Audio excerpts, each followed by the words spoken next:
一盘香喷喷的猪肉端上桌，你可曾想过，这美味佳肴中隐藏着哪些不定时炸弹？民间流传着一句耸人听闻的话：猪身上有6个部位比砒霜还毒，甚至说这些部位在某些地区早就被禁止贩售。然而，我们自古就有猪身上除了叫声不能吃，其他都能上桌的说法。面对美食与传言，我们究竟是大快朵颐，还是如履薄冰？这场关于猪的惊心动魄又扑朔迷离的故事，现在就让我们一探究竟。中国人是世界上最会吃猪的民族，从猪头、猪尾到内脏，几乎没有不能入菜的部分。猪肉提供了我们丰富的蛋白质和美味的料理灵感，但近年来围绕猪某些部位的健康疑虑却层出不穷。到底哪6个部位被视为剧毒？真相又是什么？接下来，我们将逐一揭开他们的神秘面纱，每一章节都是一段令人屏息的探险。你准备好了吗？1. 猪脑，美味的补脑圣品，还是胆固醇炸弹？有人说，吃什么补什么，脑子不好就多吃猪脑。老一辈深信以形补形的道理，因此火锅里滑嫩的猪脑花常被视为滋补佳品。然而，猪脑真能补脑，还是会让你补出毛病来。先来看看猪脑的特征。猪脑外观像极了缩小的人脑，质地细软，入口即化，常用于麻辣火锅、川菜水煮猪脑或与鸡蛋同蒸成嫩羹。口感上，猪脑确实是难得的鲜嫩，但它的营养成分却让现代医生捏把冷汗。每100克猪脑含有高达2500毫克以上的胆固醇，这数字远远超出人体一天所需，甚至比一整盘红烧肉还惊人。想象一下，把猪脑当成日常补品猛吃，等于往血管里倒入大量油脂，长期下来，血液会变得粘稠，给高血压和高血脂埋下诱因。事实上，经常食用猪脑的人可能面临心脑血管疾病风险的升高。胆固醇过剩会在血管壁沉积，时间久了，动脉硬化、血压飙升，甚至中风心梗都可能找上门。难怪医生会特别警告有高血压、高血脂或心脏病的人别碰猪脑，免得补脑不成反伤身。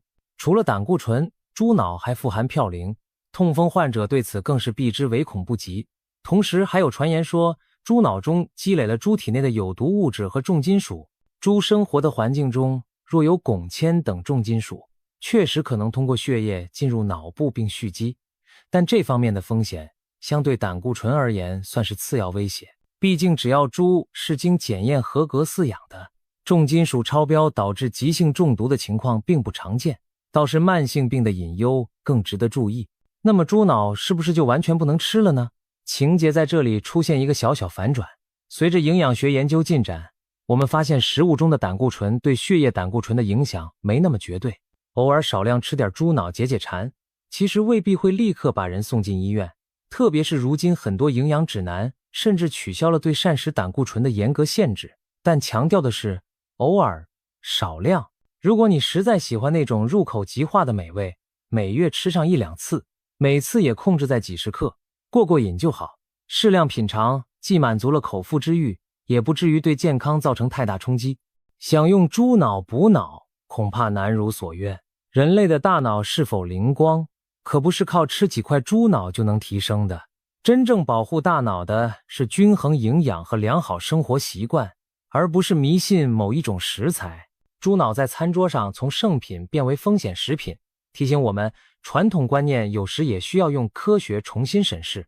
当你下次夹起那块粉嫩的猪脑时，脑海中不妨默念一句：且吃且珍惜，莫让美味变祸害。2. 猪肝，营养功臣还是藏毒之地？炒猪肝、猪肝汤是不少人记忆中的家常味道。猪肝作为猪体内最大的脏器，一直被奉为补血明目的营养食材。它富含铁质，可以预防缺铁性贫血，维生素 A 含量丰富，有助于保护视力。所以民间常说吃猪肝明目，许多妈妈会在孩子或产妇体虚时煮碗猪肝汤。然而，猪肝这个营养功臣的另一面却被贴上了毒素集中营的标签，这究竟是无稽之谈，还是有理可循？我们都知道，肝脏是动物体内的解毒工厂，猪吃进的饲料和水中若有有害物质，肝脏会将它们代谢处理，一些重金属，例如镉、铅等，还有药物残留，确实更容易残存在猪肝中，而非猪的肌肉。多项食品检测发现，市场上的猪肝样本中重金属含量平均高于猪瘦肉等其他部位，有的检体甚至接近安全标准的上限。如果长期大量食用这些含毒猪肝，理论上可能增加某些癌症或慢性中毒的风险，特别是镉这种重金属，长期积累可能伤害肾脏功能并具致癌性，让人谈之色变。除了重金属，猪肝本身也含有不少胆固醇和脂肪，每100克猪肝的胆固醇含量约在300-400毫克以上，属于高胆固醇食物。过多的胆固醇和饱和脂肪摄入会带来心血管负担。另一个容易被忽略的危险是维生素 A 中毒。猪肝里的维生素 A 含量惊人，一旦吃太多，体内的维生素 A 会过量蓄积，引起食欲不振、骨质疏松、肝功能受损等维生素中毒现象。早年西方探险家吃北极熊肝脏中毒致死的传闻，就是因为其维生素 A 含量过于恐怖。虽然普通猪肝没那么极端，但也提醒我们别狂补猪肝头。不过话说回来，正常经检疫合格的猪肝其实并没有传言中那样可怕。在许多国家和地区，猪肝作为食品合法销售，但会定期检查重金属和药物残留是否超标。只要来源可靠，烹调妥当，偶尔吃猪肝，补充营养是利大于弊的。重点是频率和分量，1周1次，每次不超过几十克，就能享受猪肝的美味和营养，而不至于累积过多风险。对于贫血或缺维生素 A 的人群而言，医生也常建议适量食用猪肝来改善健康，关键就在于适度2字。还有一点要注意，如果猪肝外观有明显的白色结节或斑点，千万别贪便宜购买，那些很可能就是猪只患病的迹象，比如肝脏发炎或寄生虫感染。曾有病例因为食用带有病变结节的猪肝而引发感染，教训深刻。购买猪肝最好挑选检验合格的新鲜肝脏，自己清洗处理，也要充分加热至全熟，杀死潜在的病菌和寄生虫。总而言之，猪肝是一把双刃剑，既是营养丰富的功臣，也是潜藏毒素的嫌疑犯。适量的吃，它能滋补身体；吃过了头，它也会像埋伏的敌人一样，伤你于无形。当你品尝那口嫩滑的猪肝时，不妨想想它背后的故事，那可是解毒与藏毒并存的一生啊！掌握好尺度，你大可不必因噎废食，也不会因贪多而后悔。3. 猪腰子，壮阳补肾还是伤肾？暗藏的肾上腺素风暴，在不少食补秘方中，猪腰子，也就是猪的肾脏，被视为能补肾壮阳的佳品。无论是宵夜摊上的烤腰子，还是大火快炒的腰花，都有爱好者津津乐道其鲜嫩爽脆的口感。中国传统观念里，腰子象征肾脏，男人吃了它仿佛就能固本培元，精力充沛。然而，现代医学对此有不同的看法。猪腰子真的能让你肾气十足，还是潜伏着让你肾上腺素飙升的危机？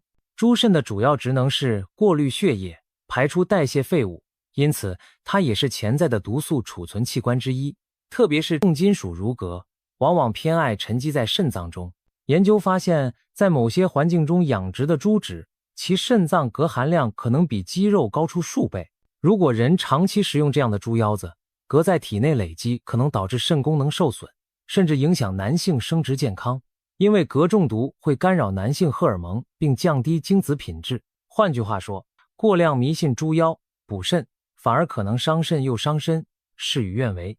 除了重金属，猪腰子的胆固醇含量也不容忽视。每100克猪肾所含的胆固醇约有200-300毫克，虽不及猪脑那么夸张，但对胆固醇需要控制的人也应当节制。此外，猪肾组织中含有较多嘌呤，痛风或尿酸偏高的人吃太多腰花，恐怕会引来关节肿痛的报复。然而，猪腰子真正阴险之处不止于此，肾上腺紧贴在猪肾顶端的小小三角形腺体，才是暗藏杀机的罪魁。肾上腺负责分泌肾上腺素、皮质激素等强效激素。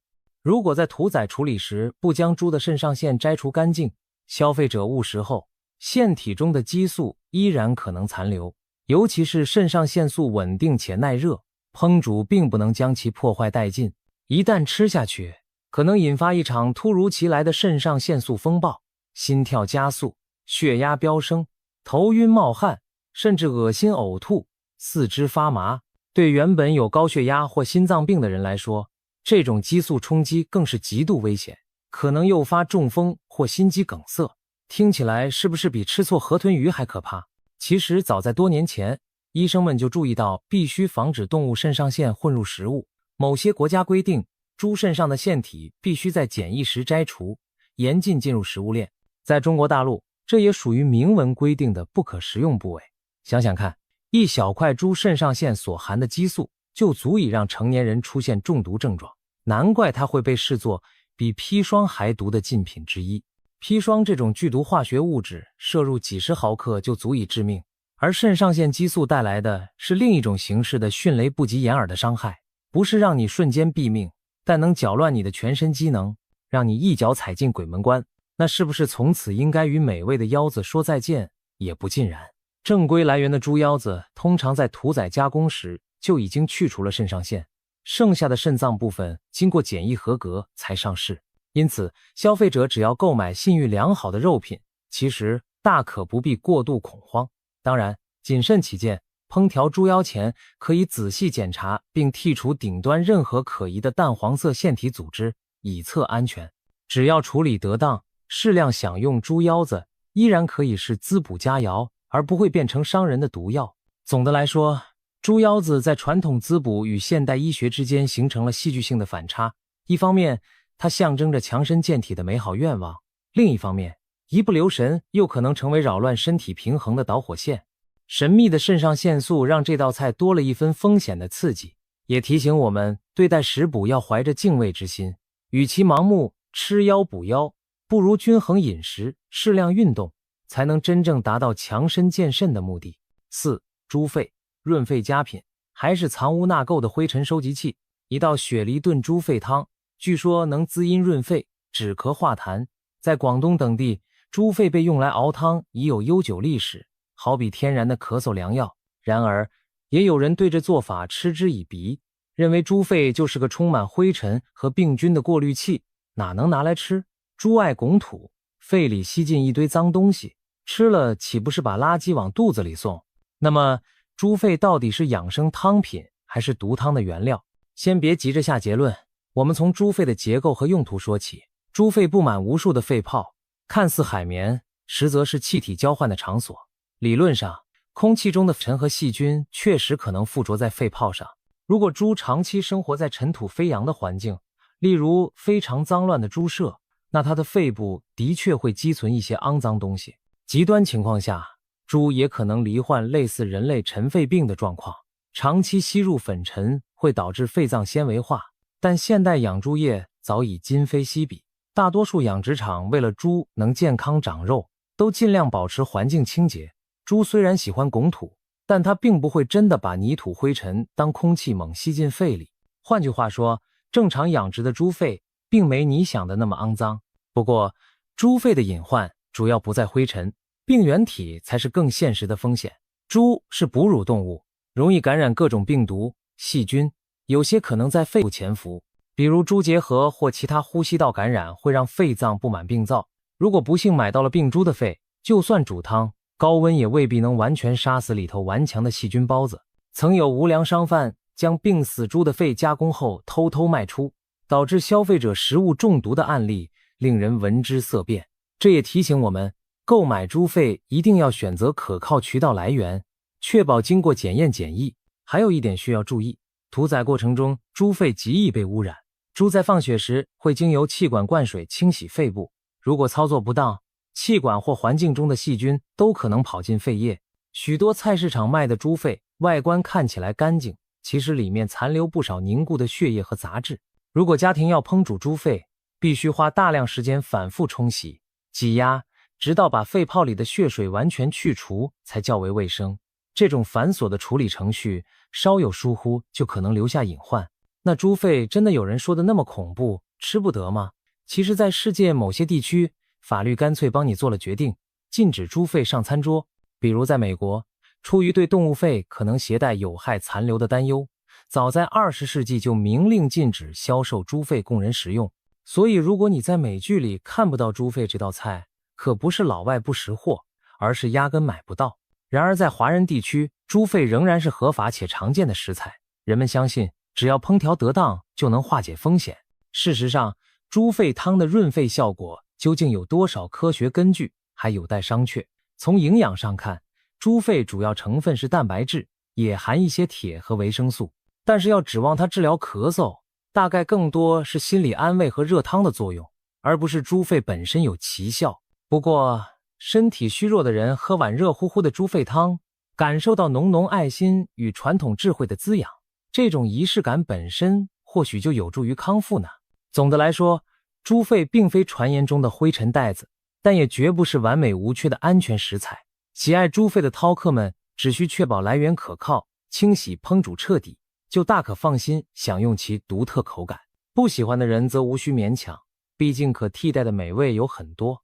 这一章的反转在于，猪肺看似脏兮兮，但实际危险程度远没有肾上腺等部位来得高。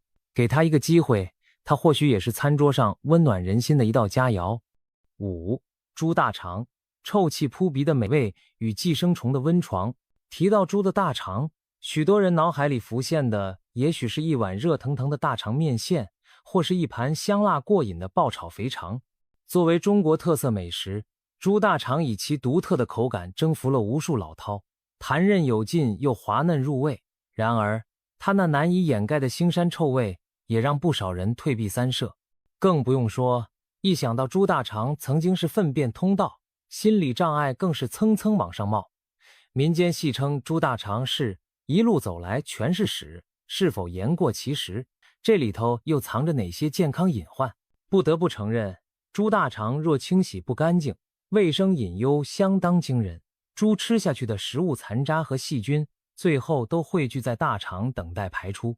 如果屠宰和处理时没有将肠内容物清除干净，就可能残留致病菌如大肠杆菌、沙门氏菌或寄生虫卵在肠壁上。试想，把这样的大肠直接下锅，人吃了，轻则食物中毒上吐下泻，重则感染寄生虫在体内安营扎寨。过去就有因为食用未充分煮熟的大肠而感染蛔虫的案例。这些蛔虫卵耐酸耐碱，在肠子里顽强存活，随着食物进入人体肠道，最后竟当起肚之客。因此，处理猪大肠对厨师来说是一场硬仗。传统的方法是反复用清水冲洗，并加盐和醋搓洗内壁，把可见的污垢和粘液去除。很多老饕相信，大肠好不好吃，全看洗得够不够干净。确实，经过耐心细致的处理和长时间的煮滚炖煮，猪大肠内的绝大多数细菌和寄生虫都能被消灭殆尽。也正是因为需要花大功夫处理，如今愿意自己在家烹煮猪大肠的人越来越少，更多人选择在餐馆享用。但这也带来另一个风险，外面的餐馆小吃摊是否像你希望的那样细心帮你洗干净每寸肠子，恐怕未必。有些黑心摊贩为了节省功夫，仅简单冲一下水就烹调贩售。试问吃下肚的，除了美味，还有多少看不见的病原体？除了卫生问题，猪大肠本身的营养与健康影响也需要考量。很多人以为内脏都特别油腻，其实猪大肠的脂肪含量大约在 20% 左右，还不到肥肉的一半。可问题在于，猪大肠往往搭配厚厚的肥油，或一起炖煮油脂丰富的汤头，再加上制作时为了掩盖腥臭，会放大量辣椒和香料炒制。一道红烧肥肠下肚，你摄入的油脂可能远超想象，长期贪恋这一口，血脂升高，身材走样，都是实打实的后果。另外，猪大肠属于动物内脏，也含不低的胆固醇和嘌呤，前者会增加心血管疾病风险，后者则容易让痛风患者雪上加霜。所以，虽然很多人迷恋肥肠的滋味，但医生往往叮嘱，猪大肠还是少吃为妙。尤其是本身有三高的人，更应远离这类高脂高胆固醇的食物。不过，故事也有另一面。传统中国社会物资匮乏时，猪大肠作为廉价的下水，反而成了民间的重要营养来源。祖辈们发明出各种烹调妙招，把臭肠子变成了香修。例如四川的干煸肥肠，台湾的卤大肠头，无一不令人食指大动。这些菜肴承载了历史的智慧，先苦后甘，转危为安。只要确保充分清洗和烹煮，其实猪大肠并非不能入口的毒物，而是可放心品尝的美食。归根结底，干净与适量是享用猪大肠的两把钥匙。清洁环节决定了它是美味还是毒物，食用频率决定了它对健康是无害还是有害。当我们赞叹那一口入口弹牙的爽快时，也别忘了这背后厨师的辛劳和风险的化解。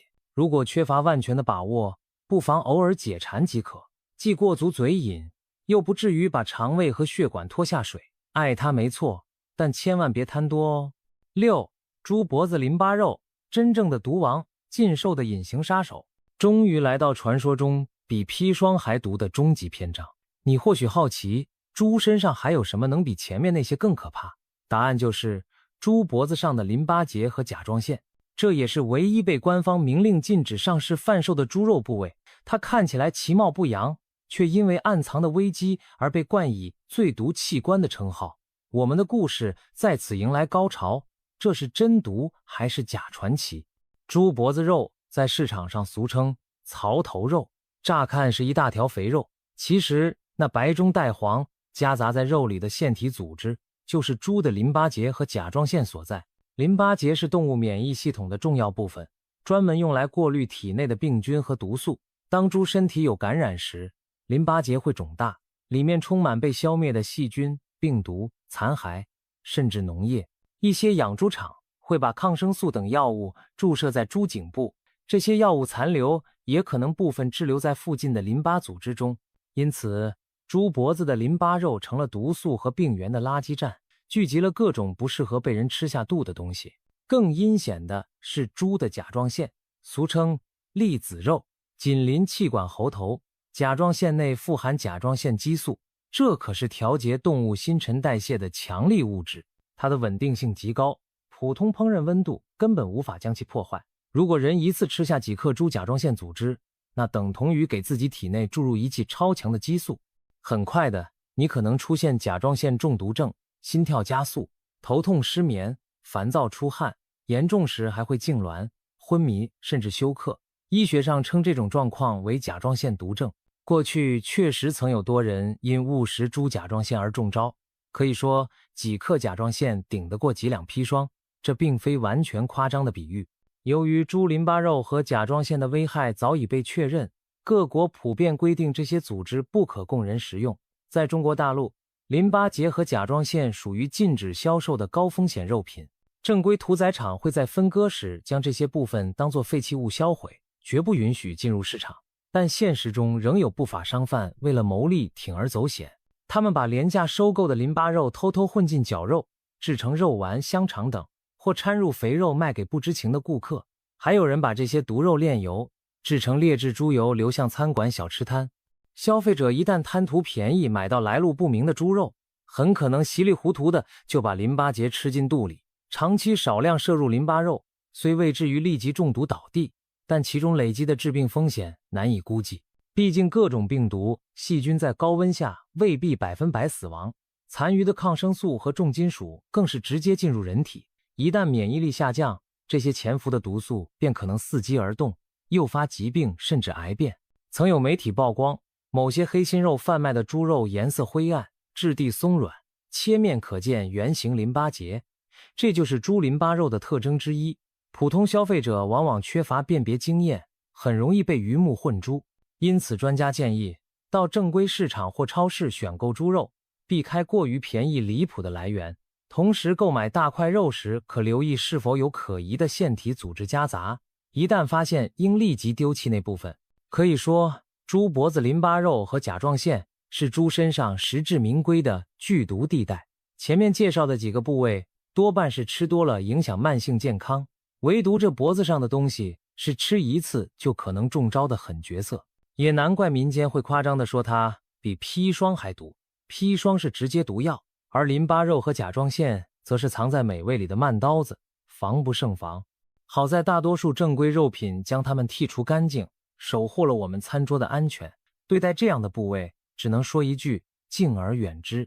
如果你偶尔在某块猪肉中咬到奇怪的硬结或苦涩的组织，千万立刻吐掉，那可能就是漏网的淋巴结或甲状腺。别因一时大意让自己充当了他们的人肉垃圾桶。走到这里，6大毒部位的真相已经浮出水面。我们发现每一个危险传说背后都有科学依据，但也常常被夸大到恫吓的程度。猪脑、猪肝、猪腰子、猪肺、猪大肠、猪脖子淋巴，从高胆固醇到重金属，从寄生虫到激素风暴，一一在我们眼前展开。一方面，我们对大自然的奥妙令人心生敬畏，原来美食与毒物往往只在一念之差。